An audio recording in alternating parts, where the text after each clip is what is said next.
Okay, 3. You guys give up, or you're thirsty for more?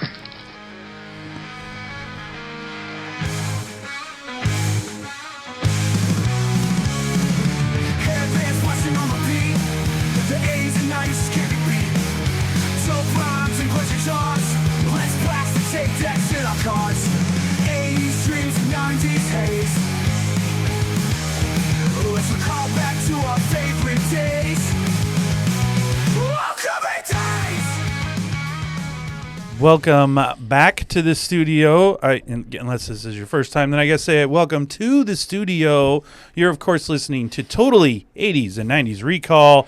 If you're new to the show, get ready for an awesome ride, revisiting the iconic music, blockbuster movies, and unforgettable pop culture moments of the decades we grew up in, the 80s and 90s. If you're a longtime listener and or subscriber, it is so great to have you back. I am one of your hosts, David, joined as always by my time-traveling co-host, the king of nostalgia. It is my good friend, Rob. Yes. Today's episode goes out to all of you out there who just want to dance with somebody. You know who you are. The clock strikes upon the hour and the sun begins to fade. Despite this, you know there is still enough time to figure out how to chase your blues away. You've been doing all right up until now, but it's that light of day that shows you how. And when the night falls, you know what happens. That's right. The loneliness calls. Now you've been in love and you've done lost your senses. As a result, you're just spinning through the town. You're out of control. What Dave and I can tell you is that sooner or later, the fever ends and you just wind up feeling down. What you need is a partner who will take the chance. And not just any chance. You need a partner that will take a chance on a love that burns hot enough to last. Nevertheless, when the night falls, your lonely heart calls. If you walk away from today's episode hearing nothing, at least hear this. Dave and I see you. We see you walking around repeatedly asking strangers, "Don't you want to dance?" and ordering them to dance saying, "Say you want to dance." It's a sad situation. But most of all, Dave and I know you want to dance with somebody. Dave and I know you want to feel the heat with somebody. Yeah, we know you want to dance with somebody, but you want to dance with somebody who loves you. Is that true? It's true. I think we all want that. That's what we all want. So, Houston, we have a great opening. Hey, right, there you go. Hey, nice job. Yeah, I like the heat with somebody. Yeah, I want to feel the heat. Yeah. So these winter months. Yeah. Well, since you asked, I'm feeling great this week. Oh yeah, you sound better. Last week I was a little under the weather, had a little bit of a frog in my throat. Yeah.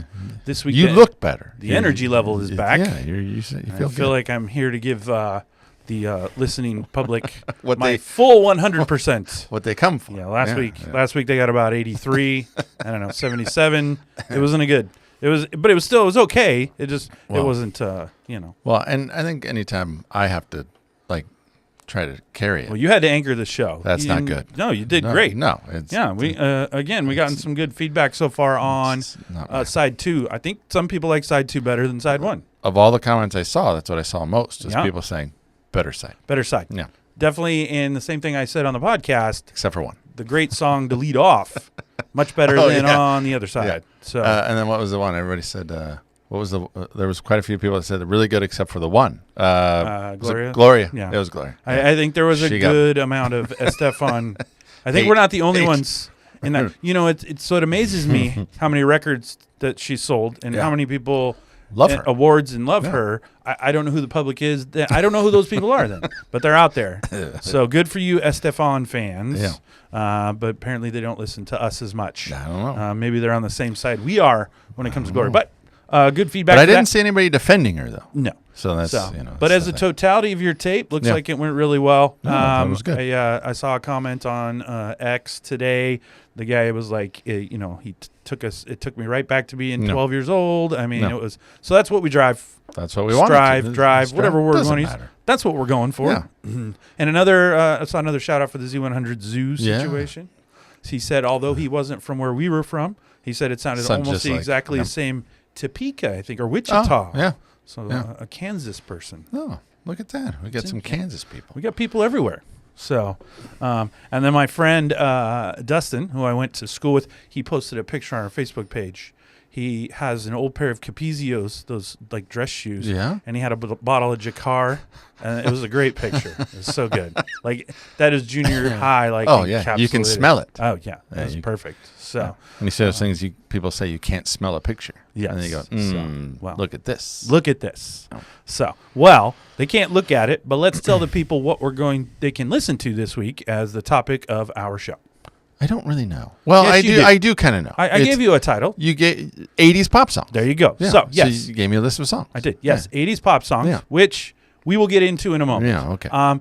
If you tuned into our last episode, we previewed that we'd be covering the 1980 comedy Caddyshack for this Oh, episode. However, we had to shuffle the schedule a little bit, but that show still is going to happen just in 2 weeks. That's all right. So if you were here for that, don't worry. We're not skipping it. But instead, plus today, it's a plus.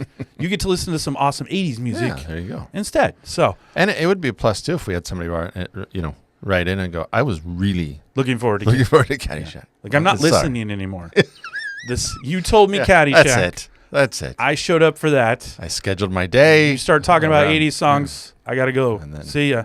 So, no, I promise it'll be worth it, especially if you're a big 80s fan. So, Yeah. now for today's episode, Rob, Yeah. since we're not doing Caddyshack, Yeah. you actually don't know the basis of the episode. I don't. I gave you a list of 80 songs. I told you to research. You did. And I gave you no other context. That's it. Which, by the way, once you look at it, it's quite an eclectic It is. group of songs. I like correct? the songs. Great. yeah. It's a great list. It is a good list. And I tried as I was putting it together. Figure haven't out figured out yet what it is. Where I have some ideas, but I don't think you do.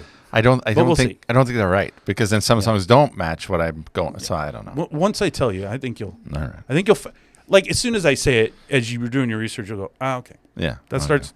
It'll start to come. It's pretty clear. So, Okay. well, here we go. The big reveal. Oh, okay. The actual topic for today's episode. And now that I tell everyone, it might make more sense to you. Okay. These are 80s pop songs that never charted on the Billboard Hot 100. Oh.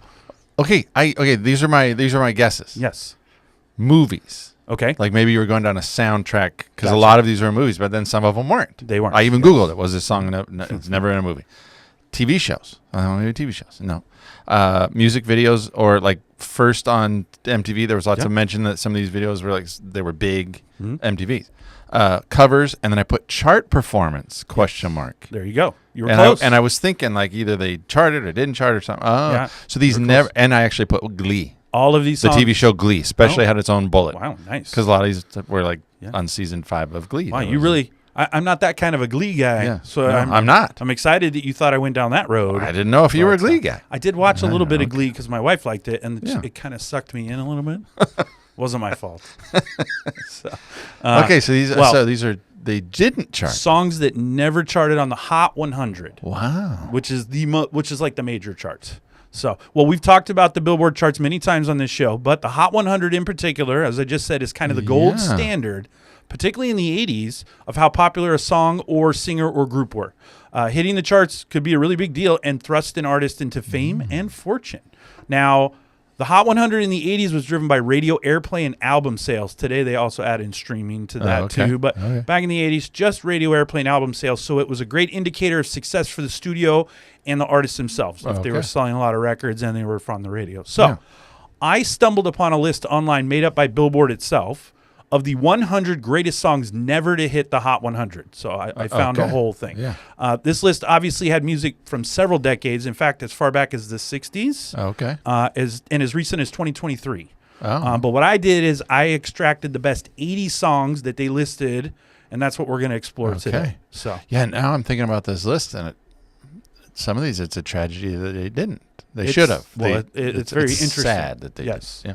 some of them I can't believe That they didn't. And as we go through it, you'll be like, oh, but we'll look at the indicators and we'll try to figure out why. There are some reasons why a couple of them didn't. Okay. And then other ones, it's just kind of I don't know. We'll see what happens. So, well, I was curious as to why, in general, a song that seems to be popular, because all these songs I remember hearing on the radio or seeing on MTV. So these aren't obscure songs. No, they're not. They were very much around, like you heard them.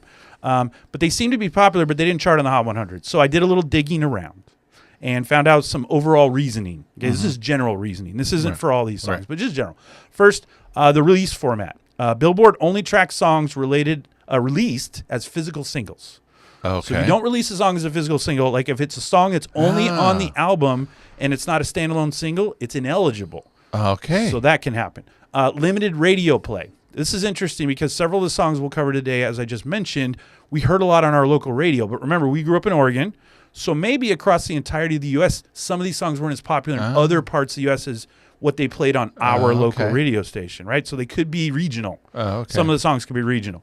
Genre bias, big factor. Certain genres in the 80s were not played by the majority of top 40 radio stations, such as punk, metal, or alternative sounding music. And in the early 80s, rap and pure hip hop had trouble getting on some top 40 stations because it just wasn't a genre that they thought was going to relate to their fans. Right. Okay. So top 40 was, because top 40 was a lot of rock and roll or kind of the pure pop, which is like your Madonnas and things like that. Competition. I read a whole article about how the 80s was really considered one of the most highly competitive decades for release of music because a lot of big name artists were constantly dominating the charts. So it didn't leave a lot of room for smaller artists or indie bands or things like that to jump in.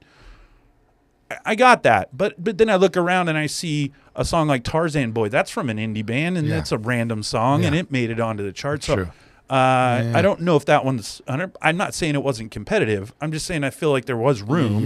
It's just depending, I guess, on your timing or whatever. So you never know. But finally, you have they call the timing of release and marketing and promotion. So some of these are on major labels, but some of these songs weren't on major labels.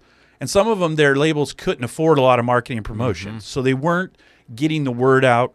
And I look back in the 80s, there was a drive where you can kind of convince radio stations to play your songs if you're a certain, company and things like that. But some of them, they're so small that they just didn't have the bandwidth to do that.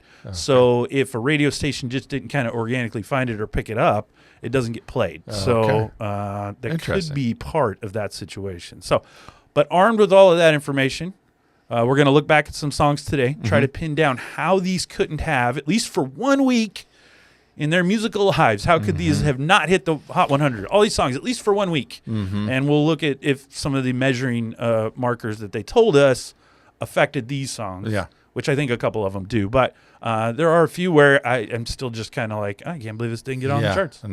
So for 1 week, these songs weren't one of the best 100 songs in the country. And I went back and looked on charts of weeks songs like these that our songs we're going to talk about were out. Way worse songs at the bottom, like in the hundreds and 80s and 70s.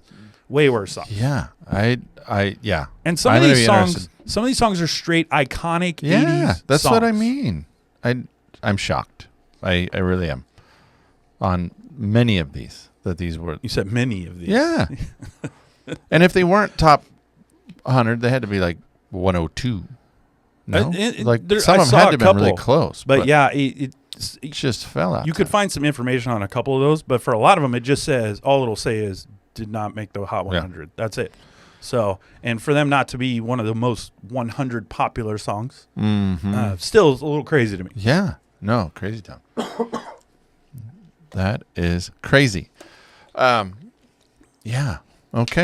Okay. So these are songs that never charted on the Hot 100. Correct. Which is like the chart for pop songs. And the category or the Billboard listing I found said 100 best pop songs to never. Some of these don't feel super poppy, but they've kind of classified them in that because as you go through some of the songs, they're not as poppy as the other ones. So, all right. Well, what made a song popular or not in the 80s? Well, how often it played on the radio or MTV had a lot to do with it. So we're headed back to the decade of big hair and IROC Z's to see why some pop music could not crack that pivotal Hot 100.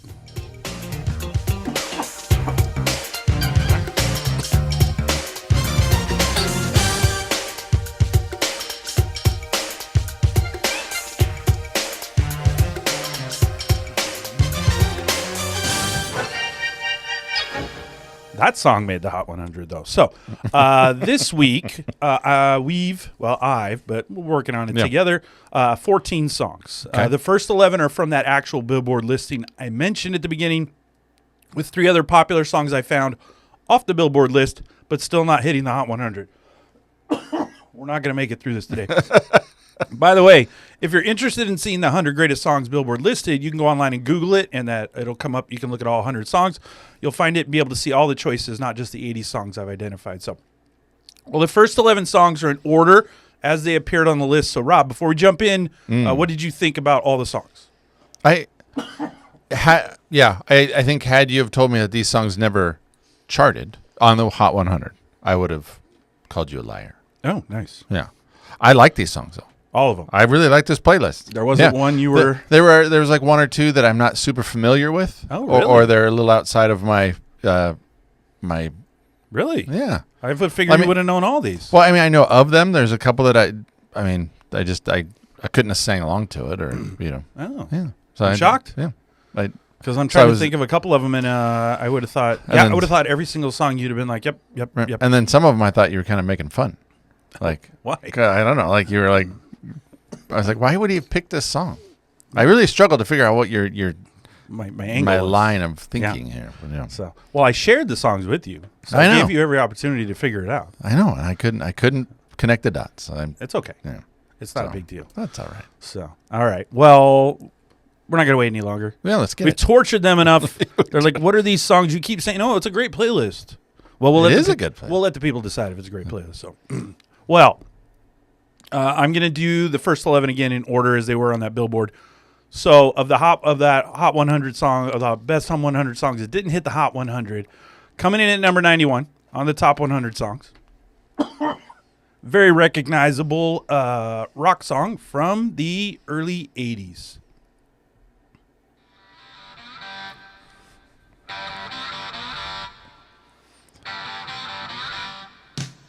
Iconic. Yeah. Shocking that it didn't make the No. Hot 100. But after you gave the reasons, I can kind of think of why. Because this is a hard song to Well, this one's interesting because classify. Maybe, yeah. I like the song a lot. Yeah. I mean, everybody likes this song, right? Who doesn't like this song? This has become a huge part of like pop culture. Yeah. Like, you don't have to be from the 80s. No. By this time. So, all right. Well, this is Bad to the Bone by George Thorogood and the Destroyers. Again, this was at number 91 on their list of the 100 best songs. So this song was released in September of 1982 and is classified, you said it's hard to classify, but they classified as hard rock, blues rock, and boogie rock. Boogie rock. Why don't you share with us any info you have? Well, I got that it was written by George Thorogood. But I read that a Chicago artist named Little Howlin' Wolf, he has claimed that he wrote it and Thorogood stole it. Oh, wow. Yeah. It's considered a staple in classic rock. It's considered their best song, probably what they're most known for. He wrote it in a few months while the lyrics took longer to write. Thorogood said, if we don't write a song called Bad to the Bone, somebody else will, so it might as well be us. That's true. He asked Muddy Waters to do it, and then he asked Bo Diddley to do it. Both of them couldn't do it. It peaked at number 27 on the Billboard mainstream rock chart. The song was featured in 1983's Christine and Terminator 2 Judgment Day. I don't remember when it was in that movie. But And Major Payne. Oh, Major Payne. Problem Child. Remember that movie? Yeah, I John do. Ritter, little redheaded kid. Yes. Major Payne. I've been known to cut a little rug. Yeah. Well, Billboard puts down their reasoning for why maybe this didn't hit the Hot 100. Okay. So for all these songs, they kind of gave their analysis. So Billboard stated it had a big MTV video, by the way, pretty popular on MTV. It did. But as big as it was on MTV, which drove its visibility for the song, it didn't hit the 100. Billboard said because it may have been just too, and they wrote this. I didn't, so don't be mad at me. It may have just been too bad. For top 40 radio stations that were too busy trying to play all the British synth pop in 1982. Yeah, no, that's true. I agree with that. It says this song probably just had too much of a classic 70s rock sound, which was not super popular on top 40 radio At the time. at that point in time. So There's that genre bias they talked about. it could be. Yeah. So I did find, I found an interview with Thorogood in 2022. It's actually pretty interesting. So I wrote this down. He said to this interviewer, he wrote the song on the 50/50 tour. And by the way, this was the first ever original song written by George Thorogood. Okay. Everything he'd recorded before this was a covers, cover. Yep. So they had a show in New Orleans, and before he went on stage, he met a nice man who said, I heard you're writing songs now, and if they're anything like that Bad to the Bone one I heard, you'll do all right. George said he asked the man how he knew about that, as he had only fooled around with it during sound checks, and he'd never played it live. He said, oh, by the way, my name is David Geffen, and it's my job to know things like that. So George thought to himself after that, well, I've got Geffen's approval, so I should put this song on my next record. There you go. There you go. Rest is history. That's right. And he laughed all the way to the bank.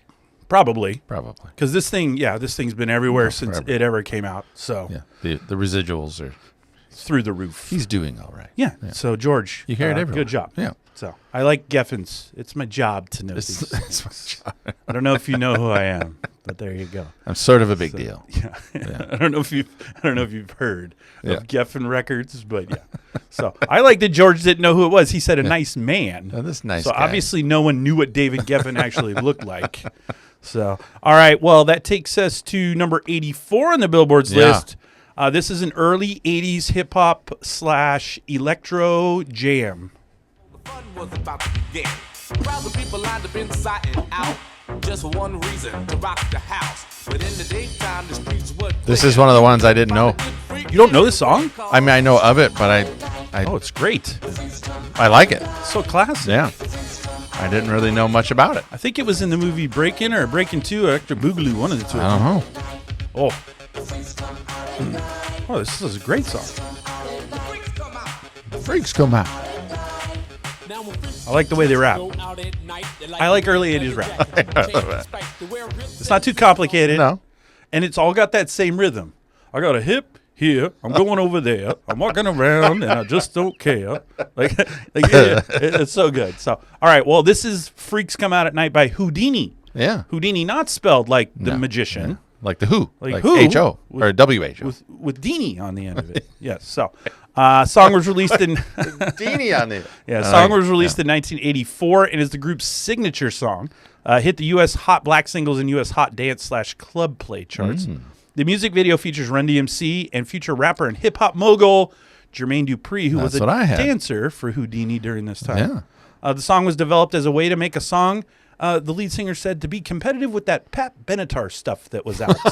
That was his quote. So why didn't this song hit the Hot 100? Okay, because this seems like it would have been a pretty radio-friendly. Yeah. It's got a catchy tune. Yeah. Well, they said hip-hop in 84 wasn't huge yet, but a song like this, to me, seems no different than like Somebody's Watching Me by Rockwell. Yes. That came out in late 83. That hit the charts. Right. But you never know. It was super popular, but this came out in 84. Billboard said it didn't hit the Hot 100 because it may have been a little too dark of a hip-hop song for top 40 radio, and plus, even Run DMC didn't break through until 1986. Okay. So the rap scene wasn't... hadn't grown as much. Not as much for top 40 yet. And you need the top 40 to get probably to the Hot 100. Sure. The basis of the song is what the group observed in the New York City disco club scene. They said after the sun would set, it became a community all unto itself. Oh, yeah. So the freaks coming out at night. Freaks in New York City coming out at night. I've never been to New York City, but I can imagine. I have been to New York City, and I've been in Times Square at night. Freaks. And they're not wrong. So that's right. It can get a little gamey down there after hours. So, but I mean, there's good parts in New York. There was great parts we saw in New York. So we saw the building where they the outside shot for Friends. Oh, yes. Oh, very good. Yeah. Down in Greenwich or whatever, Greenwich Village. I don't know. Well, you don't have to know. I was there. I know. Yeah, so I know. that's fine. I trust you. And the movie Hound Kurt came and visited. We took him to the Statue of Liberty. Oh. And he loved it. He did? Yes. That's good. He went up and we tried to recreate the Ghostbusters 2. They wouldn't let him in. It wouldn't walk. It wouldn't walk. We played the music. Nothing happened. It just stood there. It just stood there. Didn't go anywhere. So stupid movie. All right. Well, that takes us to what they had for number 70 on the list. Okay. This is a 1984 song by the Boss. The Boss. Yeah, I like this song. You do like this song. I do like this. When I put this on the list, I knew for a fact, I'm like, oh, he's gonna be. I like it. He's gonna be happy, and he's gonna be surprised I even put it on here. That's what I mean. I thought you were being a jerk. Yeah, I'll talk about it in a minute.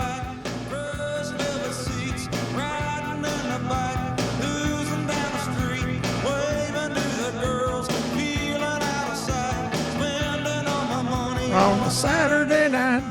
In '84, I just am shocked this wasn't on a countdown or the top 100 because he could have sung, Paul, anything, and it would have gone on the radio. Yeah, I know. Little Miss Muffet. He could have sang Little Miss Right? Muffet. It wouldn't have mattered. Yeah, I know. He could have sang anything he wanted in 1984, and it would have been on the radio. But apparently, this one didn't make it. No. So, although I did hear it on the radio. So this is Pink Cadillac by Bruce Springsteen. Now I'm going to let you do the background on this, but Yeah. I'm just going to say I wasn't making fun of it. I know. This is not my favorite song on this list. In man. fact, I don't think I've listened to this since 1984, but I think it's a little hokey, and Yeah. I'm not a big Boss fan anyway. Yeah. But I understand its relevance. It was popular. I heard it on the radio, so it not hitting the Hot 100 despite my not loving it doesn't mean it wasn't a thing in 1984. Yeah. So. No, this was originally titled Love is a Dangerous Thing by the Bows, Bruce Springsteen. It was released as a non-album B-side of Dancing in the Dark, so that might attribute to why it didn't chart. I don't know. Yeah, if it was a B, because what I saw also is it wasn't released as a single. Yeah. It was just a B-side. Yeah. So because they didn't release it as its own single, It didn't according disqualify. to what I saw, it's ineligible Yeah. for the Hot 100. The auto imagery he uses was inspired by a 1954 Elvis Presley song. It was first recorded by Springsteen as an acoustic version in '82, and it was going to go on his Nebraska album, which is a great album, by the way. I know. The song is often compared to the Peter Gunn theme by Henry Mancini. And I put the Spy Hunter video game in the grocery store. Remember that? Dun dun dun dun dun dun dun dun dun. Yeah, that was they had it up at the grocery store by our house for many years. I love that game. Nice. Natalie Cole covered it in '87. Became a top 10 single. Okay, these covers. Yes. I never attributed it to this song. I didn't. I've heard the Pink Cadillac Springsteen song, but I did not. Well, it's interesting you say that. Because Natalie Cole covered it. Jerry Lee Lewis covered it. Featured Springsteen. Bette Midler covered it. Yep. And it's been a staple of Melissa Etheridge's first of all, set lists. I refuse, so there you go. I refuse to listen to those other ones. I haven't listened to them. I didn't know they were. Well, Natalie Cole's the only one that I. So I know that one. Yeah, that's the one I. So that went to number 5. Yeah. But it got released as a single. Yeah. And I'll be honest with you, I think that is a better version than what that he's doing. Yeah. So There it is. it's got more rhythm to Yeah. it. It's got some. There's more in the background. I never put the two together. I just assumed they had the same title. But I like this version better. It's got more pep to it. It's got a beat. Yeah. Bruce I remember is, this. the Bosses is real stripped down. Oh yeah. And it sounds a little more country rockish. Yeah. You know. It does sound like something that would have been on the Nebraska album. Oh, okay. It fits right in Because of the country Oh rockish yeah. And element super to like it. stripped down and yeah. Stripped down. So, okay. So the Boss, Pink Cadillac. Yeah. I will not listen to the Bette Midler and or Melissa Etheridge versions. Why? Because I don't want to listen to either one of those. There's a couple of Melissa Etheridge songs I don't mind. Yeah. The Come to My Window song is not terrible. I can live with it. It's just not the worst. And then I like the song because he sings it in Step Brothers. That's the song. One of those. That's a Melissa Etheridge song when he talking about people. Oh no, that's Bonnie Raitt. My bad. That's a Bonnie Raitt song. That's Bonnie Raitt. That's Talking about people. like a mixture of Jesus and Fergie. That's correct. Yeah, and then apparently that's Bonnie Raitt. So, we'll have our Bonnie Raitt episode one of these days. So that's why it didn't chart. Because it was a B-side. Because it was a B-side. Yeah, What did Billboard say? Billboard, that's pretty much because it was never released as a single. So, okay. It was always just a B-side song. I find that interesting. Wouldn't the recording company say, look, 84, the Boss is killing it. Everything's great. Why don't we pull this thing off this B-side and release it as a single and just see what happens? Right. What's the worst that could have happened to it? It goes to 30 or it goes to like 50, but that's still better than going to nothing, right? Yeah, because everything he touched charted. 84, he could have put out anything. Like I said, he could have, he could have sang the alphabet. There were like 8. And you're like, what? Okay, yeah, sure, why not? The Birthday Song by the Boss. Song by the Boss. Yeah. Number 2. Happy birthday. It's a little too serious there, Bruce. The producer in the studio, can you pull it back just a little bit? We don't want to scare the children. So I can try. In today's they do that cameo, and you can like pay $100 and a star will send you. That'd be what you get from Bruce.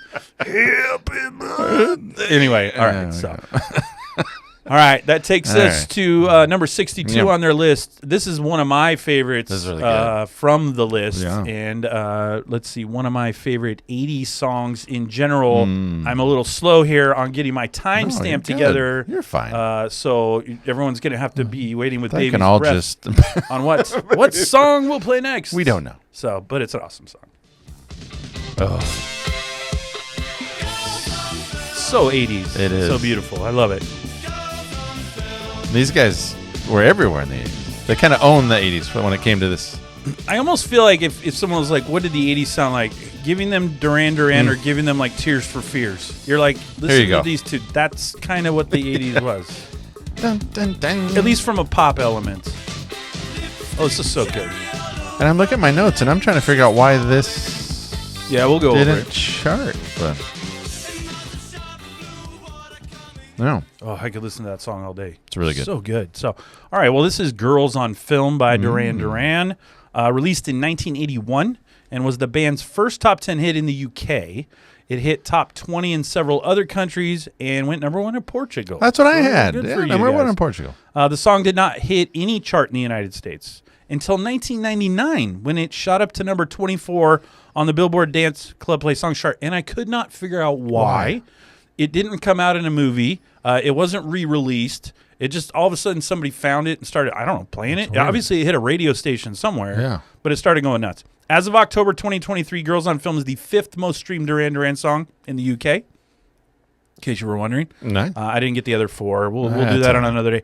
The music video made them popular in the United States when it hit MTV. So although it had to be highly censored. The video had a lot of female nudity in it. Yes. That's what's shown in the original unedited cut. Yeah. The uncensored version was available at the time in nightclubs and on the Playboy channel. I do have that. The song is about the exploitation of fashion models who had to deal with dehumanizing shoots where they were objectified by the masses. Isn't part of being a model I was just somewhat being ogled over? This should say more like they were being probably like sexually harassed or something, but I understand the point. So don't look at me. Well, MTV, I'm reading the MTV book, and this is in there too. They talk about this, but they feel like they're almost directly responsible for Duran Duran's popularity in the U.S. Oh, yeah.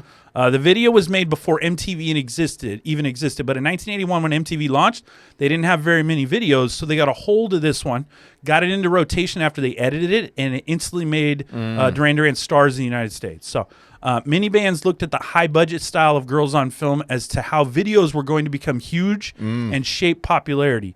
Groups like ZZ Top, the Rolling Stones, and Van Halen embraced the concept that Duran Duran illustrated. So if all that greatness is happening, why did it never hit the charts, despite having MTV popularity and all this stuff? It was a single. It was released. Yeah. Well, we'll talk about that. So, the reality is, once the song became popular on MTV, the song was 2 years old. So it had already been out for 2 years, and the band was now promoting singles for their smash album Rio, so they weren't doing a lot of work on this one. And it wasn't released as a single in the United States. It was released as a single in the UK, went top 10, but in the United States, they never released it as a standalone single. So Girls on Film did win a Grammy for Best Short Form Music Video in 1984.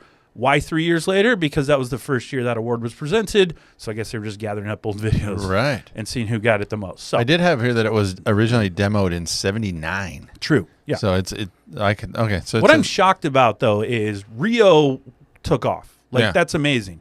Again, why wouldn't the studio go back and go, let's post-release this single? Re-release it. Because folks are eating up all the Duran Duran stuff. Yeah. And this could go crazy. So people did all the time where they would re-release it. Well, and MTV didn't exist when they made the video. Yeah. So the group said that when they made the video, it was meant just for nightclubs. MTV wasn't a thing, so they weren't thinking it would end up anywhere. And then, of course, MTV didn't have any videos when they first started, so someone got them a copy of this. Yeah. And they're like, man, throw it on.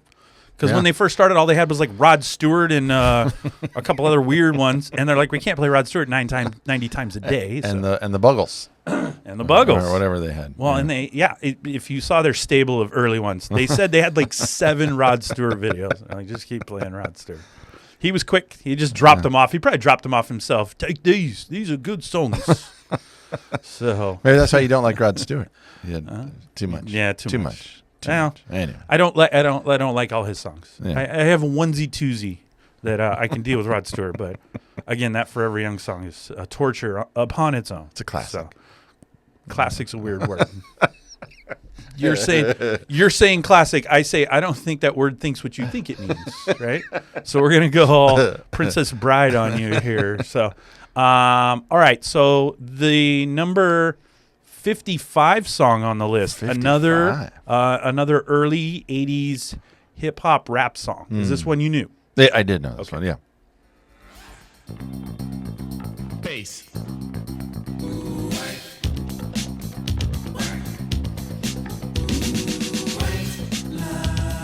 Vision, dreams of passion. Again, I love early 80s because they really do just talk. All the while I think of you. I think of you. I walk over here and I drive my car. Like, you can just say whatever you want. The more I see, the more I do. This is good. Ooh, Baby. that's something like a phenomenon. Yeah. I'm pretty sure LL. LL took that LL. little sample. Oh, I have that in my notes. He said, I have it in my notes. I do. Well, why don't you share your notes All with right. us then? So this is White Lines. Parentheticals. Don't do it. Don't do it. Yeah. Yeah. American hip hop recording artist Melly Mel, released in '83. Well, actually, Grandmaster Flash and Melly Mo, but you can explain to us how that works. Yeah. The song warns against the dangers of cocaine addiction and drug smuggling. It's considered Melly Mel's signature track. When originally released, it was credited to Grandmaster and Melly Mel. Some international issues carried the credit Grandmaster Flash the other way. Like Whoa. it did, The research I Grandmaster Flash. got, Grandmaster Flash actually had nothing to do with the song. Yeah, so by the time this was released, Grandmaster Flash had already stopped touring with Mel and was suing Sugar Hill Records for back royalties. Correct. The animosity between the two artists continued so they at this time they were gonzo. They were But done. what they said was he had nothing to do with the song, but he had spun it at a concert he was doing. And in the early 80s, they said DJs were more popular than rappers. Mm-hmm. So they attributed his name to it just so it could sell. Yeah. The song peaked at number 47 on the Billboard Hot Black Singles charts in '83. Originally, it was intended to be an ironic celebration of the cocaine-fueled party lifestyle, but it was abridged with the "Don't Do It" message as a concession for the commercial people, saying, "Hey, let's not promote the drug-taking lifestyle." Let's not promote the drug everyone's taking in the 80s. Right. Yes. And that's a good segue. So then there's a line in there that I'd never. It says, "A businessman is caught with 24 kilos. He's out on bail and out of jail, and that's the way it goes." And they're referring to John DeLorean. I like that, yeah. He's gotten into some trouble. I got that. An unofficial music video was directed by Spike Lee, who at the time was a New York University film student, and it starred a young Lawrence Fishburne. This was prior to Pee-wee's Playhouse. Much prior, When he was Cowboy. All our 80s fans are going to hate us right now. Oh, what is it? Yeah. That's going to Cowboy something. Yeah. Let's see. Pusha T did a remake. And then Duran Duran, funny enough, released a cover version. They did? Yeah. And I tried to listen to it, and it's not good. I couldn't get into it. Oh, there it is. Yeah. Definitely a little different. It's way different. It's like a dance club version. Yeah. Yeah, I could totally see this in a dance club. But this did well. Yeah. It did better than The original. yeah. Definitely a little different. Yep. The other one sounds a little more organic Yeah. and like hip hop ish. That's Yeah. definitely a pop. And the version. Pusha T version was made for the movie Cocaine Bear, which I never saw. Cocaine Bear. Yeah. Cowboy Curtis. Cowboy Curtis. There he Dang goes. it. That was it. We've been saved by the internet. Man. Kip came in my ear real quick. Cowboy Curtis. He goes, shh. Cowboy Curtis. That's right. Yeah. He whispers. I'm not in going my to ear. take credit for knowing that off the top of my head. So all of our 80s fans out there, they're going to say, oh, what happened? So why didn't this chart? Why didn't this chart? Well, Yeah. according to Billboard, it says that I have to look for it. The song did very well in the UK, by the way. Oh. 17 weeks in the top 40 in the UK and was the 13th best-selling single for all of '84. So In the UK. In the UK. Okay. So that tells me that the people in the UK must have had a better appetite for early 80s rap than American audiences, right? And cocaine. And well, I don't know. They definitely had no problem with cocaine. So I like you said earlier about they had to change this to make it a message not to use cocaine. And as I was reading that, I was like, thanks, Nancy Reagan. Like, that's all her fault, right? Just say no. All right. So the Billboard says, unfortunately, rap in general, songs about drugs and songs about the griminess of New York were not popular for top 40 radio across the country. So People weren't ready for that yet. Yeah. I think in 83, 84, they're not quite ready. Now, I'll bet you around New York and stuff this got played on those stations. Yeah. But a top 40 station in Indiana, probably not getting this song, right? So, unfortunately, the Hoosiers weren't. I'm not saying they're closed-minded. I'm just saying Melly Mel and Grandmaster Flash. Top 40 station is like Madonna or Grandmaster Flash. I think we know. Yeah. I think we know what we chose. John Cougar, little John Cougar. Well, and this didn't get a lot of run on MTV either, so it's another version where you want to get, because MTV wasn't playing rap. Because reading my book again. He does read, folks. MTV was. Oh, I do. I like reading. Reading. I love it. But MTV was pretty notorious in the early 80s for not playing a lot of non-rock music. Oh, sure. And or they were just basically saying they weren't playing black music whatsoever. No, they were accused of that quite many times. Mm-hmm. So, in fact, even when Michael Jackson broke through, they told him first that he had to put out "Beat It" because Eddie Van Halen's playing guitar on it, so it had a rock element, because they said they were a rock and roll station. Pull in the listeners. Yeah. So they gave him they gave him a "Beat It," the company, and they said that play it. It turned out it was Billie Jean, and then they told him they weren't going to play it, and CBS Records, I believe it's CBS Records, basically told them, if you don't play that video, I'm going to pull every artist we own off of MTV. And so they played the video, and then it blew up, and everything worked out good. And then MTV goes, that was our idea. But in this case, they wouldn't have played this because it didn't have any kind of rock element to it, and Michael Jackson was just breaking through. Right. Because really, if you go back to that time, what were the black artists on MTV? Michael Jackson, Prince. True. I mean, other than that, you might catch Whitney a little as the 80s started to go on, maybe some Shaka Khan, Tina Turner. Tina Turner, yeah. We forgot about Tina. Yeah. So, all right, well, that takes us to the number 51 song on their list. This is a cool punk blues song that, in my opinion, has only gotten better over the years and is actually one of my favorite songs on this whole playlist. Yeah, good song.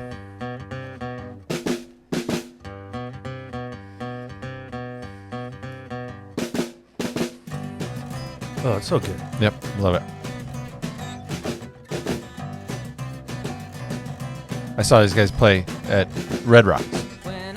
And they play, like, the drummer's got a barbecue. Yeah. Well, they're weird. And their instruments are weird, and they have a horn section. They're called, like, the Horns of Death or something. Oh, nice. Yeah, they're weird guys. Yeah. Which may be why they didn't make it onto the radio. This is such a good song. Yeah.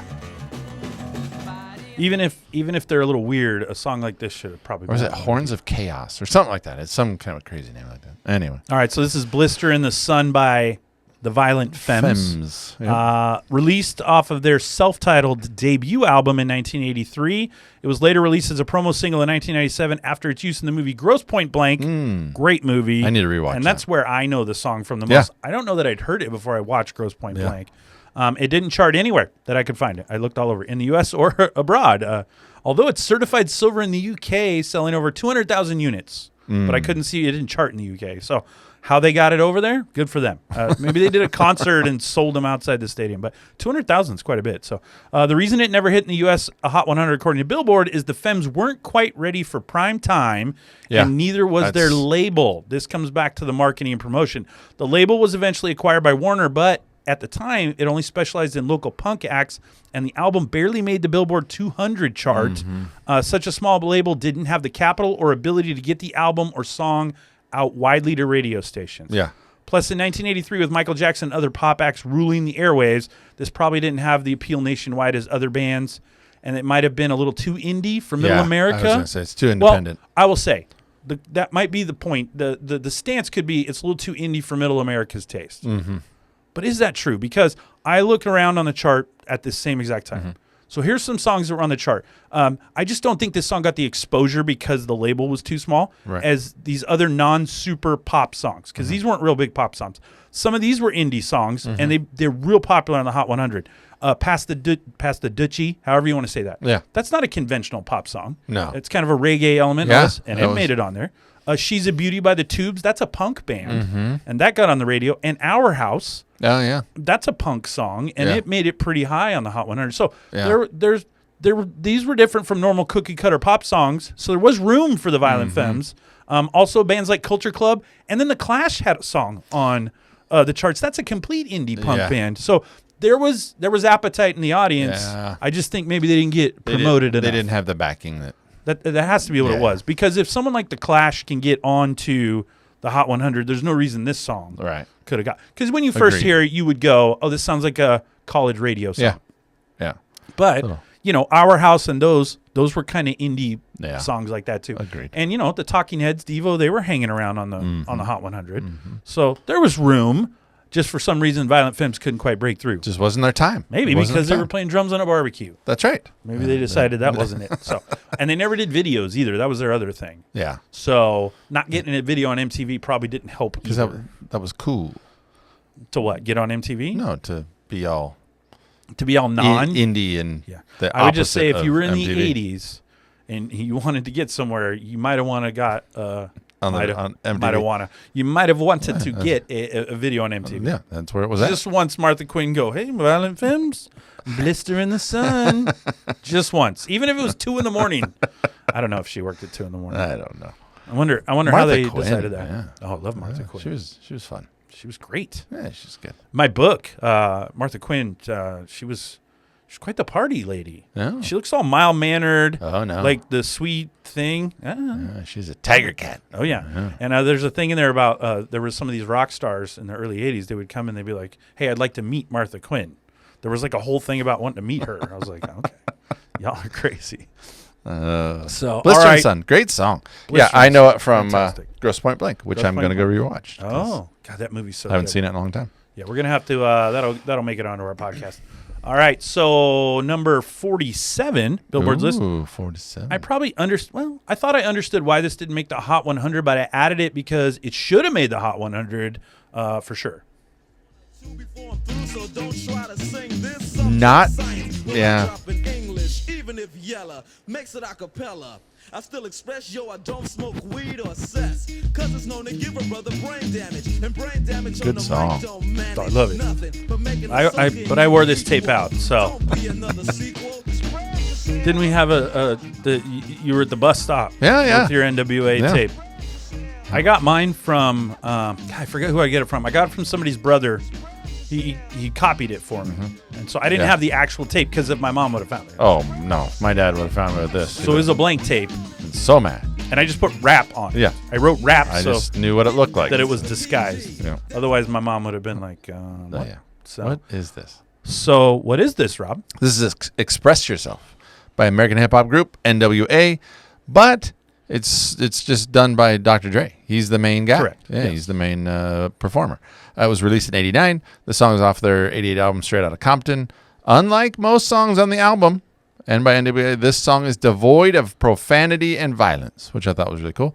The song's lyrics focus on the concept of free expression and the constraints placed on rappers by radio censorship, and disses other rappers for producing radio-friendly songs for mass appeal. So then we make a radio-friendly song for That's mass correct. appeal. Yeah. Well, and that's why I was a little surprised this didn't get on the Hot 100 because there's no profanity in it. Yeah. And another That's element I saw, it said it actually speaks negatively about drugs. Yeah. So And you that would was think the it would only hit song all, it would hit all the marks for a great top 100 song. And in 1989, rap's on the radio now. Right. It's not like a it's not like a crazy thing. The only thing I can think of, well, then the music video features a then unknown Warren G. And it's been featured on a lot of video games. And Rammstein, the band, the metal band Rammstein, actually uses samples their intro in one of their songs. I like it. Yeah, the only thing I can think of is it's because it's NWA. They just Yeah. had a reputation. I guess. Yeah. Well, also, it went to number 50 in the UK, showing again. So it did chart in the UK, showing again that they seem to embrace American rap and hip-hop in the mainstream quicker than we did. Song samples the 1971 hit by Charles Wright and the Watts 103 Street Rhythm Band. That's a terrible band name. It's way too long. But the name of that song was Express Yourself. Yeah. So in an interview, though, Wright, of Charles Wright's big, long band name, said, "I do not like NWA's version, calling the song redundant. We already made that song." Oh. Like, it's not the same song. They use is the chorus. Yeah. The whole rest of the song's different. I listened to it. So Charles Wright. I don't think he listened to the song. Charles Wright, I think, is a hater at this point. So not exactly sure what's going on there. Yeah. I saw this a lot on MTV Raps. That's Yeah. why I remember it so much. And, of course, I listened to the tape quite a bit. So Billboard's take on why this never hit the Hot 100. Even at its most crossover friendly, which is what this song is, NWA's Reality Kickin' was still probably a little too raw for the American mainstream of the late 80s, and they cite particularly in Middle America. Yeah. Just going, hey, NWA. And to be fair, in certain states around the United States, once the song F the Police came out, they're not going to tolerate a lot. A lot of those stations aren't going to play anything from them. Kind of blacklisted a little bit. Yeah, that song kind of will. Although I'm fine with that song, for certain areas in the country, that top 40 radio station is not going to play that song. Yeah, you know what I mean. It's just not going to happen. Nope. So, but yeah, Express Yourself, NWA. Good song. I think it's a great song. I Great can't believe song. looking around again at like okay, Fresh Prince of the Bell, Fresh Prince, right? So he had Parents Just Don't Understand. Good song. Then he had Nightmare on My Street. Yeah. That's not a great rap song, but that made the Hot 100. So, like, what are you going to do? So, Nightmare on My Street's not so hot. Just because the listeners wanted at the time, I guess. Okay, well, we are on to their number 43 ranked song, and I got to be honest with you. It blows my mind that this song was not on the Hot 100. I would have thought this was on the radio everywhere because I distinctly remember... I don't remember not hearing this in the 1980s, and I've heard it in everything. Or maybe my brain doesn't work. I don't know anymore. But I heard this song, and I feel like it was on MTV. It was an 80s. It's an 80s staple. Feels like it.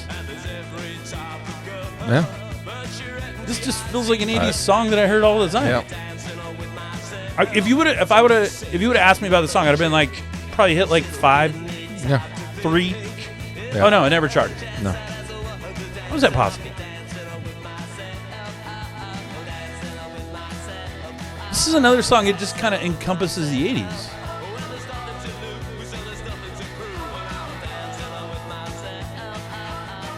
Yeah, I don't. Yeah, so I Shocked. Flummoxed. Yeah.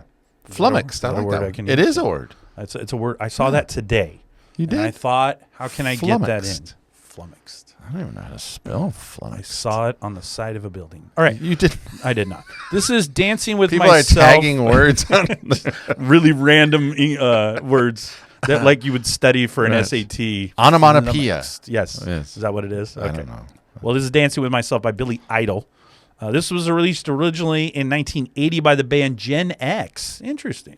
When the band broke up, it was released again by Gen X's frontman, Billy Idol, who was now a solo artist, as a single for him after it was remixed. Yeah. This song just missed the Hot 100. You talked about this earlier. Yeah. It was number 102 on the bubbling under 100 chart. But I can't believe it didn't. Come on. What are we talking about here? But it did go to number 9 in New Zealand, hit number 27 on the U.S. Hot Dance Club Play chart. Those charts were a little more liberal, I guess. The video made for the newly started MTV was directed by Toby Hooper, best known Rob for directing. I don't know. Texas Chainsaw Massacre. Oh, yeah. I wouldn't know. I feel like that's exactly the guy I want doing my music video. What have you done previously? Texas Chainsaw Massacre. Perfect. You're the guy. That's what I'm looking for. This song was a hit in the United States despite limited radio airplay on top 40 radio stations and launched Billy's career in the U.S. Mm-hmm. Billboard's take on why it didn't hit the Hot 100 was still maybe a little too punk for pop audiences who didn't fully embrace Idol on his more synthed up Rebel Yell until 1984. Mm-hmm. I gotta say, I don't get punk out of this song. This just sounds like a straight radio pop 80s song to me, but I don't know. Maybe I don't know what punk is. I can say back to the last song. I don't know that Middle America wasn't ready for NWA. Yes, they weren't ready for Billy Idol. For this, Spikes and But in '81, how is this different than Cars was out by Gary Newman? I mean, this is not different than that. Yeah, I don't know. You had songs like Turning Japanese and stuff. I mean, but this couldn't make it. Yeah. So, the song has been mistaken to be about masturbation. And Billy gave an interview about it. Billy said, and Billy's confused, I believe. Billy says it's Billy. literally about dancing with yourself. He saw Japanese kids That's what I got. at a Tokyo disco dancing with themselves in a nightclub. They would dance pogo style there, and they would stare at themselves in the mirror so they could watch themselves dancing. And after he said all that, Billy then concedes, there probably is some sort of masturbatory element to the song. But you just said it was. Anyway, although Dancing With Myself was not a commercial hit, it has endured as one of Billy's most popular songs played at all of his concerts. Absolutely. Yeah, 2 songs ago, Blister in the Sun. They talked about that too. That was it about masturbation? Blister in the Sun. Was it about? He says it's about drugs, Yeah, I know. but I don't know. If you ever go into that guy, you find it. There was a long version of what that song's about. Yeah. I'm like, dude, there's no 3 paragraphs. Just tell me what the song's about. It went on for it's so profound. Yeah. So, all right, we're moving up this chart now. We jump up quite a bit, so we get to number 15. Ooh. English synth pop band. This is one of the ones that I didn't know much about. Are you serious? I've heard it, but I didn't know much about it. Well, you know a lot about it now, right? I know a little bit more about it. A little bit more. Yeah, I couldn't find a lot about it. I will now that I will concede. Yeah. There was quite a bit. I'm just having again. It's all right. I haven't been on the 1s and 2s in a while. It's been like a month since I've been able to do this. This is so good. I know it's good. I like it, and I guess That synthesizer is I don't want to all 80s. Yeah, Just hear the guy in the background. Boop, boop, boop, boop, boop. it almost sounds like a parody of an 80s. It's so good.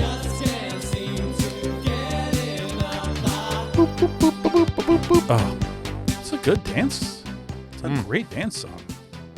I have to tell you, I don't know that I would have been able to tell you it was Depeche Mode. It is. I don't think I would have been able to tell you that. Nice. Prior to this. So Just Can't Get Enough by Depeche Mode, right? Yeah. I was watching on YouTube the other night. I found this old show they did on VH1. It was called I Love the 80s.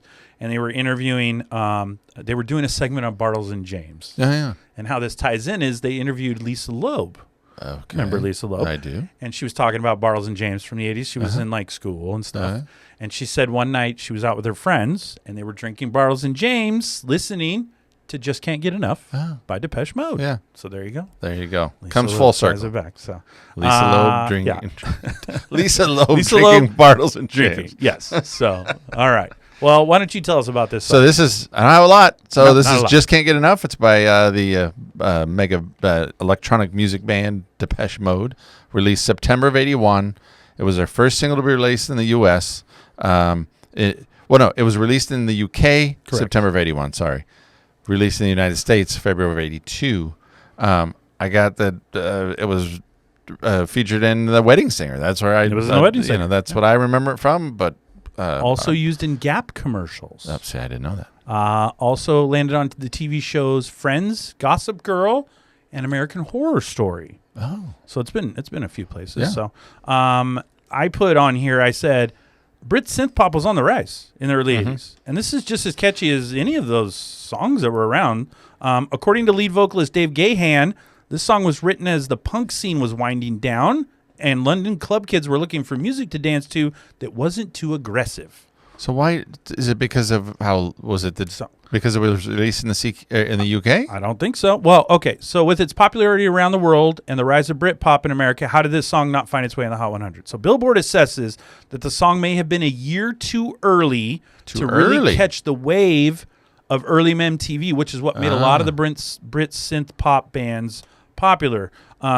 It made Depeche Mode very popular later in the 80s, but they say they're a little too early. But it released in 1980. It had a video, so I just don't know if it didn't get to MTV or what, but some exposure on MTV probably would have taken. Because remember, for their assessment, I looked at the chart and they said they were a little too early. Yeah. But in 1980, Blondie's on the Hot 100. Mm-hmm. It's not Brit synth pop, but it's new wave stuff. Yeah. The Police, Devo, and the Knack are all on the chart that year. Yeah. That's all Brit stuff. So it seemed like there was lots of room. I don't know why it just didn't get the radio exposure, because there was a single it put out eventually over in the U.S. They got a single out.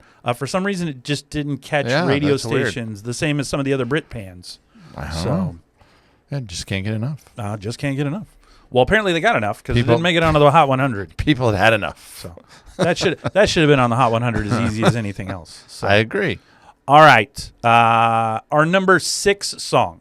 Number 6 on their countdown. So this is the highest one so far. This is the highest one so far. And I'm going to let you, we're going to listen to it. I'm going to let you introduce it to it because this is a song I think in the 80s only cool people would listen to, right? I like this song a lot. So good. Such a good sound. I would say one of the most, earlier we had Bad to the Bone. And I would say Bad to the Bone has one of the most iconic guitar riff intros from the 80s. This is probably right there with it. This is killer song. Oh, it's really good. Yeah, if I was growing up in the 80s, like a true 80s kid, I'm a Smiths fan. Yeah. You were too young for the Smiths. It was before me. This is really a late high school into college song. Yeah. Like if you went to a dude's room and he was listening to this, you're like, bro, what's going on? Like this is a song you listen to and girls are like, oh, you listen to the Smiths. Oh, it's really good though. Shut your mouth.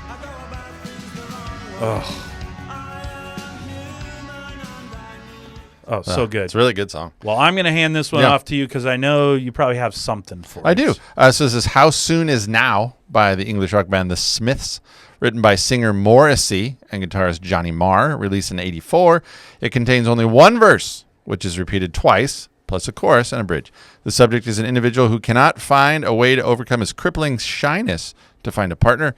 In 2007, guitarist Johnny Marr said, "How Soon Is Now is possibly the Smiths' most enduring record. It's most people's favorite, I think," he says. A cover of the song by a band called Love Spit Love. I don't know who they are. What is that? Love Spit Love. It's a band. It is a band. It was used in the movie, the 1996 movie The Craft, for all the craft. This is Love Spit Love's version. It's dumb. It's pretty much the same song, but I think they speed it up a little bit. Yeah.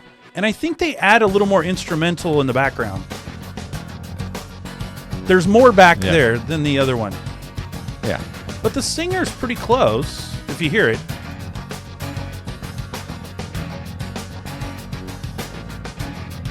They definitely have more instruments. Yes. See, he's pretty close. Yeah, he's pretty close. Basically, a kind of a scene-for-scene remake. But I think if you listen to them side by side, this is a little quicker, too. Yeah, Smiths is better. Well, the Smiths Way is better. Yeah. So, let's see. The band recalls the session of making the song as being accompanied by heavy cannabis use. Quote, "We used to smoke dope from when we got out of bed to when we got back to bed," recalls one of the band members, to which another one concurred, "You're from Manchester. You smoke weed till it comes out of your ears." In 2002, it was included in the list, The Story of NME, which is like a review entertainment magazine. In 70 mostly seminal songs, which I thought was a really stupid list. It's mostly seminal. And it came in at number 24. Nice. So, yeah. Well, I read somewhere that people said that this song is it's a little misleading because it sounds very different than the rest of the Smith stuff. Yes. So if you're like, ooh, this is really what I want to listen to, and then you find out it's not indicative of what they really sounded like. And I'll be honest, the first time I ever heard this song was on The Wedding Singer. When Linda's in the yard and he comes home drunk. This is the song that's playing when he kissed my grits. That's right. Yes. Also, I don't know if you mentioned this, but I didn't hear it. And maybe I was just not listening to you. That's true. Rolling Stone's 500 greatest songs of all time. Oh, no, I didn't say that. Pitchfork's 200 best songs of the 80s. Yeah. Blender's 500 greatest songs since you were born. And Rolling Stone's 101 greatest guitar songs. Yeah. Billboard's assessment on why this did not chart. Why this did not hit the Hot 100. Because this feels like it could have been on there. It's too weird. Here is what they said. They said, it's too long. It's too abstract. It's too British for top 40 radio in the United States. It's too abstract. Yeah. That's what they said. They said there might not have been. But, too artsy. Too artsy for the top 40. But it doesn't sound artsy. It's got a good guitar rhythm to it and everything. Killer. I think it would have let in pretty well. But I could see it being maybe just a little too indie, again, for old middle America there. So What was that? I hit. We have an earthquake. I I think. hit my mic stand. It was an earthquake. I got excited. I heard the whole place shake. Boom. Got So, excited. all right. Well, that takes us to the last song I have from the 80s on this Billboard list. And it was actually the number one song on their list of the 100 songs that never hit the Hot 100. And I have to say, if my mind wasn't blown on any of the other songs, my mind is completely blown that this was never on the Hot 100.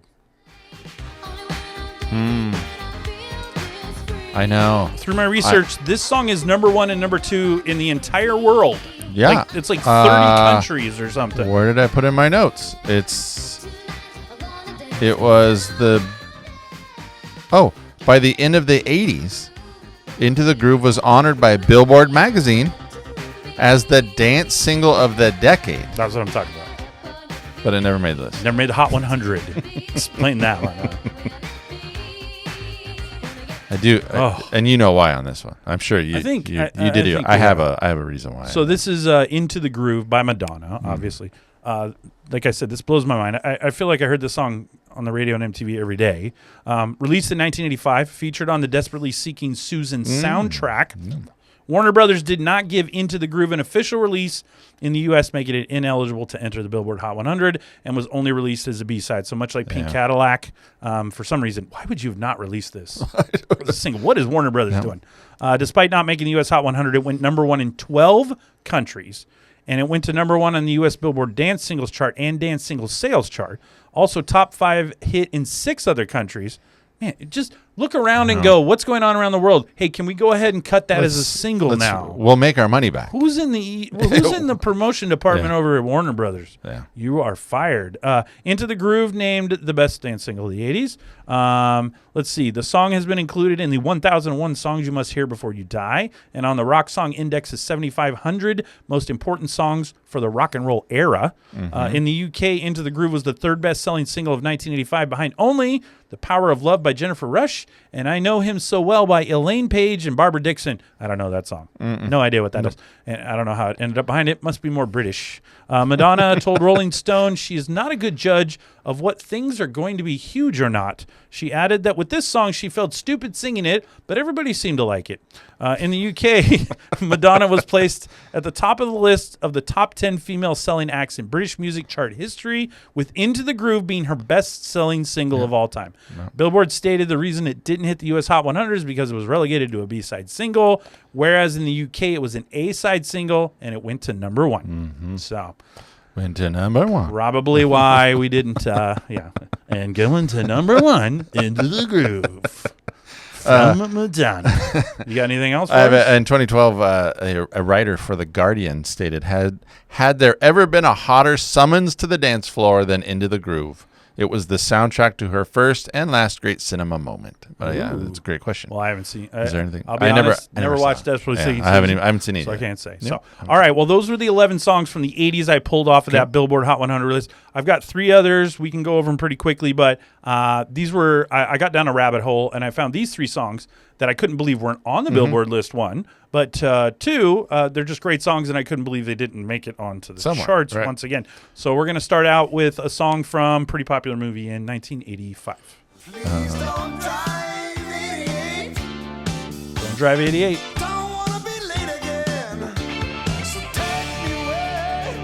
You called it a pretty popular movie? A couple people watched it. It was the top grossing film of 1985. That's all. So that's It's pretty popular. Yeah. A couple people saw it. Back in time. All right, so obviously Back in Time by Huey Lewis and the News. Why don't you take us through this one, Rob? This is Huey Lewis, released July of 1985. This plays over the end credits of Back to the Future, the top grossing film of 1985. One keen watcher stated it was also in a third place in the movie on the radio alarm clock that woke up Marty right before the end, just before he found out that his entire family had changed for the better. That's right. There's this big long story that let's see. The story goes that Huey Lewis was approached to write a theme song for the film. He met with the film's production team, who intended that the band be Marty McFly's favorite band. Oh, yeah. Though flattered, Lewis did not want to participate because he did not know how to write film songs and did not want to write one called Back to the Future. Zemeckis assured Lewis he could write any song he wanted. Lewis agreed to submit the next song he wrote, which was The Power of Love. Everybody knows that one. The lyrics did not make any mention of the film's storyline. Lewis was asked by Zemeckis to write one more song for the film, which came back to Back in Time. Unlike The Power of Love, the lyrics for Back in Time centered around the movie's story points. In an interview that he talks about, he actually liked writing. He's like, I didn't want to write movies for songs. I thought it was kind of dumb. And I saw that. Now he likes it. So The Power of Love was released before the film came out. It was promoted pretty heavily and it went to number 1. Back in Time was released as a single, but not till a couple months after the film was already out. Yes. They pulled it off the soundtrack, released it as a single, but that time it didn't get the promotion. And a lot of people, they thought, well, they'd already bought the soundtrack, so they weren't going to also go buy the single. So that may have affected the sales of it, which could have kept it off of the Hot 100. But it's a tragedy because I looked at the Billboard Hot 100 in July and August. There was a mess out there at the bottom of that. So Back in Time was a lot better than most of what I saw on that list. So Back in Time has endured, is obviously a very popular song from the 80s. So despite not hitting the Hot 100, I would say it's very recognizable. Just shocking that, how they not... That could have been a top 5 song. Yeah, easy. And so how they didn't promote it and get it up there feels like a loss by the company. Re-release on that one or something. You suck again to that company, right? So that takes us to the next song I found. Great song, probably. This is probably my favorite on the list. If not my favorite song from this group, top 2. Yeah, this is one of my favorite songs on this list today. Yeah, it's really good. Yeah.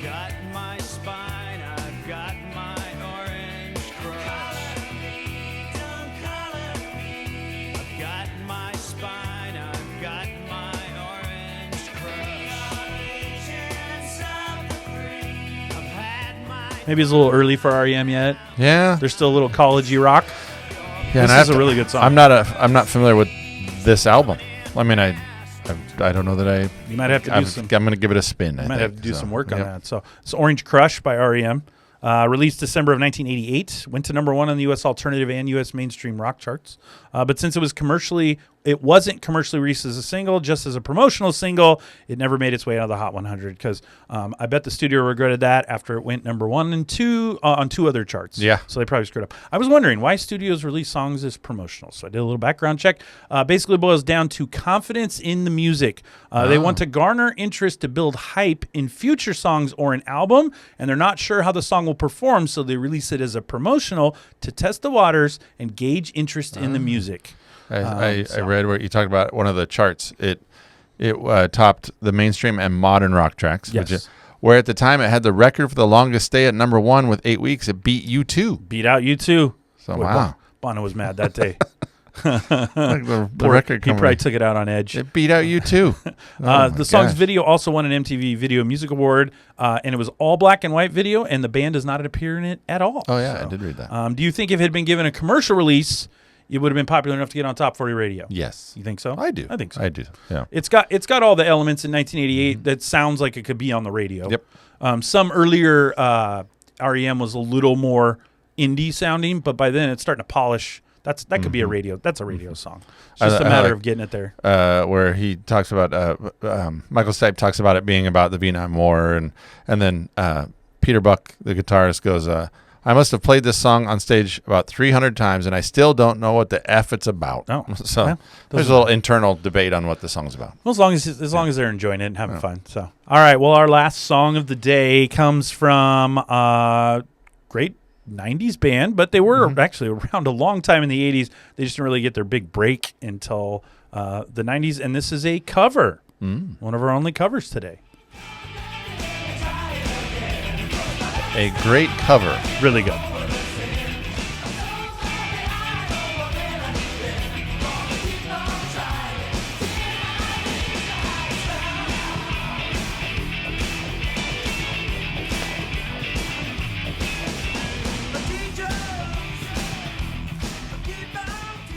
All right, so this is... Why don't you take us through this one, Rob? Oh, yeah, this is Higher Ground, written by Stevie Wonder, originally in 1973, but covered by the Red Hot Chili Peppers for their 1989 album, Mother's Milk. Yes. It has been featured in Mighty Morphin Power Rangers, the movie, one of my favorites. Oh, very good. Yeah, it's a great movie. Yeah. Beavis and Butthead, The Fresh Prince of Bel-Air, Walking Tall, The Longest Yard, The Karate Kid, the new one, Guitar Hero Live, and The Ultimate Fighter. In 2000, British magazine Total Guitar named it the second greatest cover ever. Red Hot Chili Peppers performed the song with other musicians as part of their All-Star Jam during that when they were inducted to the 2012 Rock and Roll Hall of Fame. Nice. The music video for the version was directed by Drew, these two people, and was nominated for a Breakthrough Video in the 1990 MTV Video Music Award. Gotcha. So, I've got that the higher ground. I've got that the Stevie Wonder version hit number 4 in the U.S. Hot 100 in 73. It's listed on Rolling Stone's 500 Greatest Songs of All Time. The Chili Peppers version obviously didn't hit the Hot 100.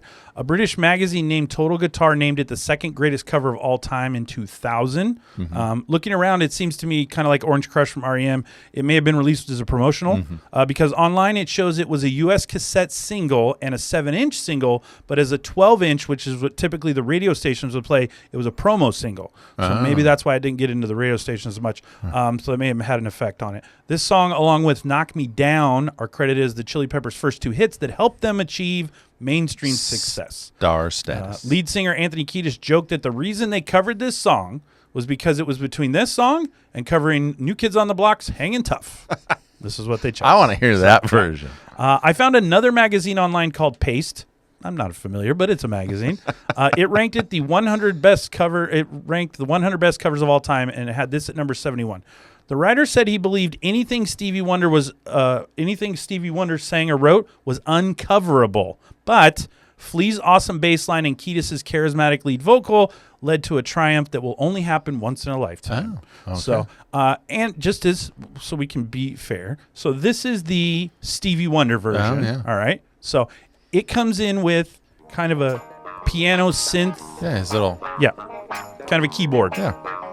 I read that he wrote and recorded the song in a 3-hour burst of creativity. Much funkier too, by the way. Really good, by the way. Really good. So that's Stevie Wonder's coming in. And then now the opening for Higher Ground has been named as one of the best bass openings to a song. Flea is the bassist. Yeah. It says it's been many magazine and stuff has said it's one of the best opening bass lines to a song of all time. There it is. Yeah. So he replaced the keyboard with a bass. And then, of course, they're thrashing it up with some more. I do like it. I like it a lot. I like it a lot. They're definitely different. The Stevie Wonder is a standalone. It's a great song. But as far as covers go, this is a really good cover. So, all right. So that takes us to the end. We got through all 14 of our songs. That was a really good list. That never hit the Hot 100. Yeah. What do we think? I'm still. What was the word used? Flummoxed. I'm flummoxed. Well, if you're looking for other F words, flabbergasted is good. Oh, that's a good one. I can use that. Yeah, you can use that one too. You feel free. I'll toss it out. You can toss it right back. Whatever you want to do with it. Whatever you want to do. Yeah. Whatever makes you happy. That was a good list. I liked it. Yeah, shocked that some of those never even didn't even get a shot. Yeah. Well, I think that then it speaks to the industry too, where as people are creating content, always trying to figure out what are people into and what are they going to like, and sometimes you get it right, and sometimes you don't. Yeah, it's just when I hear a song like Orange Crush, or I hear some of these other songs, or Higher Ground, or the How Soon Is Now by the Smiths, and think about what was on the radio. It's interesting. Even like when you hear the Smiths song, yes, the minute it opens, I mean, even us, when you listen to it and you go, "Oh my gosh!" So there's a visceral feeling you get. You can't tell me that the record producers didn't go, "Holy crap! Yeah, let's get that on vinyl." I would think so, cow! Right? But get it now. It's just what and we're not record people. No, we're not music people. We don't have a trained ear for that. We're like, "Oh, that is good. Whatever that is, make more of that." And look, I'm not here to compare and contrast, but that came out in '88. In '88, we're in peak hairband mode. I love hair bands. Yeah. I love that music. But you can't tell me you listened to an opening riff from a Poison song and then listen to that Smith song and went, "Oh, Poison's better." Oh, yeah. Right. So, but they appealed more to the masses. Yeah. They appealed to girls. They appealed to younger listeners that are going to, the Smiths were probably mercurial. They didn't make videos. Yeah. They were another one of those groups. We're not going to make a video. That's too artsy for us. We're not here to make movies. Mercurial. Mercurial. That's a good word. Yeah, I'm on fire today. Man, you are. I've been reading my thesaurus. I got a thesaurus for Christmas, and so I've just been thumbing through it, just looking for like words. a word of the day. Yeah. Yeah. So I think there's Mercurial. a toilet paper you can get where, you get a word each day and you take it out in the world. Mercurial, flummoxed, pedantic, just Stop. anything you can come up with Stop. that is a silly word, right? Stop. Kumquat. I don't know if that's a word of the day. Anyway, so great list of songs. Yeah, I love it. That was good. A little shocking. There were some reasons why from time to time, but I still get shocked that at one point you have to figure out the song sounds pretty popular. It's getting on the radio anyway, so why don't we cut it as a single and get it out there? I feel like money was there to be made, but they didn't make it. So I don't know. It's not like the company didn't make enough off Madonna anyway. That's true. But why not, add a little extra? And it's one of her most popular songs of all time now, even though it didn't chart whatsoever. So, all right, fans. Well, if you'd like to support the show, you can start by listening each week. That's the simplest way to do it. And then you can share each episode with a friend that loves the 80s and 90s and would totally enjoy going back in time for a little while each week and just reliving all the greatness that was those 2 decades. Also, reach out to us on any of the social media sites like Facebook, Instagram, and X. We love hearing from the fans, and you can let us know what you think of current episodes, pitch ideas for future shows, or just in general tell Rob and I how great we are. We can never hear that enough. We also have a YouTube channel, so if you're interested in seeing the recorded version of this podcast, it's something else, and I promise we are not as scary as we sound. You'll be fine. So come on over. Let's get nostalgic, shall we? The Total 80s and 90s Recall team wants to remind you that the Totally 80s and 90s Recall podcast is the perfect complement to your listening experience and the perfect antidote to modern life.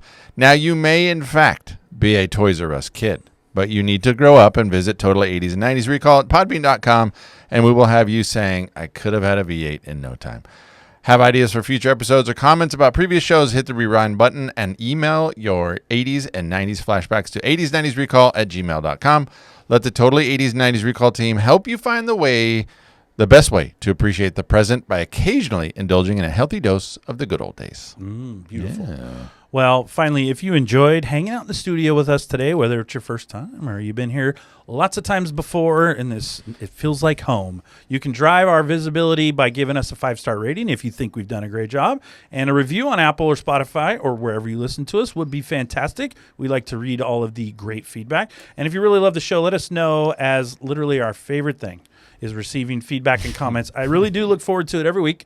Anything we get on email, we get Facebook, I love going through all the comments and then having correspondence with the fans, and then we get to talk and have that good rapport back and forth. Rapport.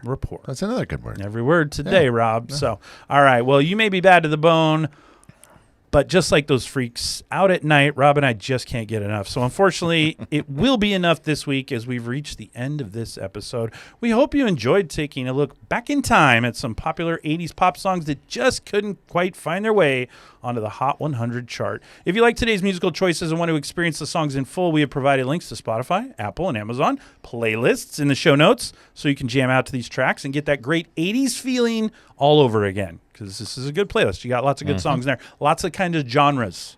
We got pop, we got some hip hop, we got some rap.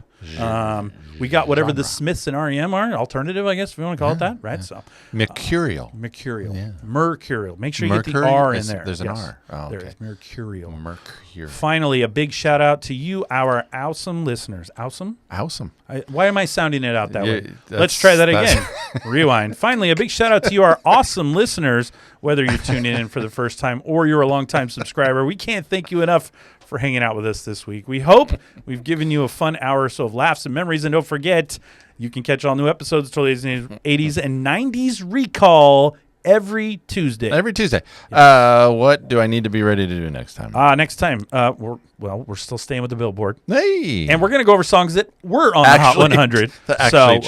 We're going back 30 years since it's 2025. We're going back to 1995. Gosh, we haven't played around with 95. We have not very much. No. So we're going to look at the Hot 100 for the week of January 28th when that episode will premiere. Yeah, okay. And we're going to go over what the best 100 songs were and pick out what we think that group is. Oh, okay. And I've already taken a quick check of that. Do we know, do I get Even odds, top 50, bottom 50? Pretty sure I'm even. Pretty sure you're odd. Okay. Yeah, and I'm excited to hear this because I don't know how much you're going to love this. This in '95, you're in a little bit of different headspace. Yeah. You're getting a little older, and so I don't know if you're as radio centric. You're listening to more stuff that you go buy at the store and things. Yeah. So I think you're gonna find some of the pop songs. You're gonna be like, I don't know. But you'll be fine. You'll find. Well, I'll pick the best. You'll find the ones. I'll pick the best of You'll the find worst. the ones. The best. Yeah. It's not the worst. There's some good ones on there. I think you'll find some good ones. All right. I have already perused it. Oh, okay. And I found quite a few that I think are quality songs. Okay. So All right. I trust you. But I will tell you of all of our Billboard Hot 100s, and I encourage anyone who wants to look it up, go look up this Hot 100 for January 28th, 1995. I would say of all the billboards we've done previously where we go back and look at a Hot 100, this might not have the 100 best songs, but in 95, I was listening to music a little different too. Yeah. So tastes are changing, styles are changing, and maybe the way we listen to music's a little different than it was when we were in the younger years. Oh, that's fair. When we loved the Z100s. So, all right. Well, you got anything else? I got nothing else. Are you sure? I am positive. Fancy goodbye? No fancy goodbye. No fancy goodbye. Ooh, yeah. This song is awesome. Awesome. That's spelled with a U now. My mouth didn't work on that one. I couldn't form the letters. So I felt like a dog eating peanut butter.